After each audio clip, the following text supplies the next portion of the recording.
South Korea! Where are we going today? Let's see! Yeongwol! Let's go!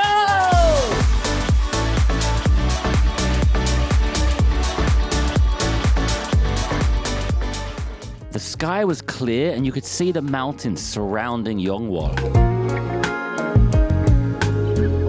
There was also a nice bench over here. Oh, let's see what kind of view we can get as we sit on the bench.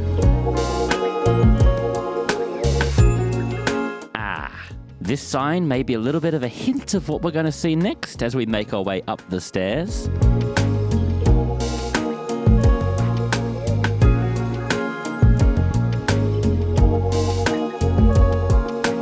Making our way up to the top of the stairs, the weather is lovely and look at that view. The river is frozen over. It looks like waves frozen in place. Okay, Maverick, it's time to fly.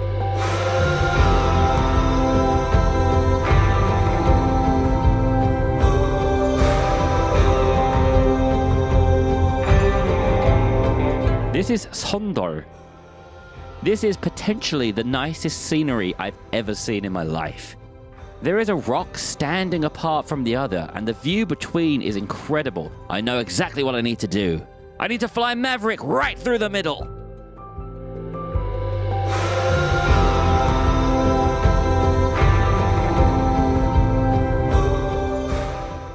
When I think of the best places I've seen so far in this series, the first one that comes to mind is Daewangam from Ulsan.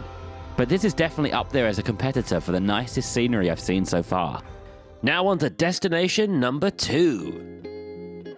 Making our way closer to the main attraction now, here is another hint of what we're going to see. I had an excellent idea to spin the pinwheel and show it in motion. Look at this idea, thief. We're very close now, and here is your final hint about what we're going to see. It's just behind those twigs. Once again, this is one of the most breathtaking scenes I've seen so far during this series. The shape of the land is so cool, and again, that frozen river just adds to the aesthetic. This is Hanbando Jihyang. And can you figure out what the shape is? What if I make it red, or green, or blue, or handsome? It is, of course, the Korean Peninsula Topography Observatory. Catchy name! And just behind it in the distance there is the entrance to Mordor.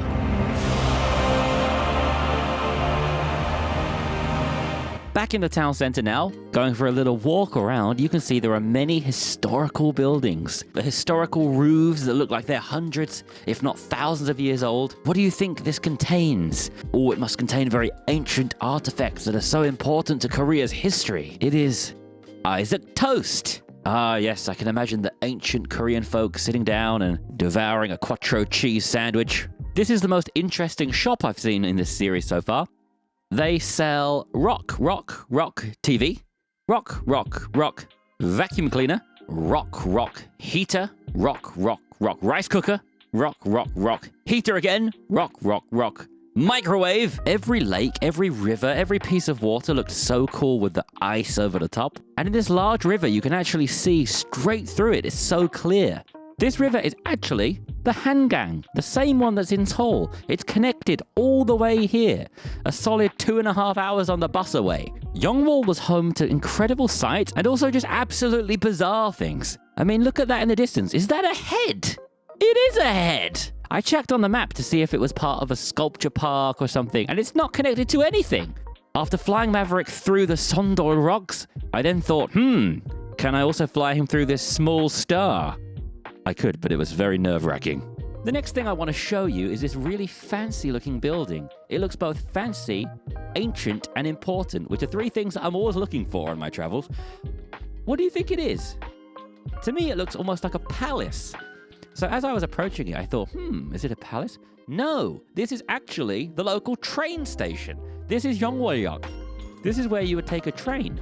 And I could even take a train to this station from right by my home. And I'm going to say that so far, this is the coolest train station I've ever seen. The closest competitor would probably be Pyeongwon, that closed down station on the thin strip of land in Yeongju. That was lovely. In true Yeongwol style, after seeing something cool and impressive, it's now time to see something mental. So here was a really interesting little underground art place. I'm not really sure how to describe it. There were many pictures of dogs, and randomly this one that somebody put on top of a dog. This was cute. This was nice. But as we made our way out, we saw this thing. Okay then. We saw many ancient, historical, impressive, and beautiful places. But I know what you're thinking. Ryan, how was the chicken? So of course, we went to a chicken restaurant. This time it was time for gumne chicken, which is a famous oven-roasted chicken place. I'll give this chicken a solid 8 out of 10. Not quite as good as Kyochon, but it is healthier. And I'll give Yeongwol as a whole 9 out of 10. It was incredible. I think if I had a car, it would be a 10 out of 10. If you'd like to plan your own Yeongwol trip, I'd recommend this tourism taxi. You can choose your taxi driver from all these happy-looking fellows. From the guitar-playing taxi driver, to the flower-sniffing taxi driver, to the bodyguard.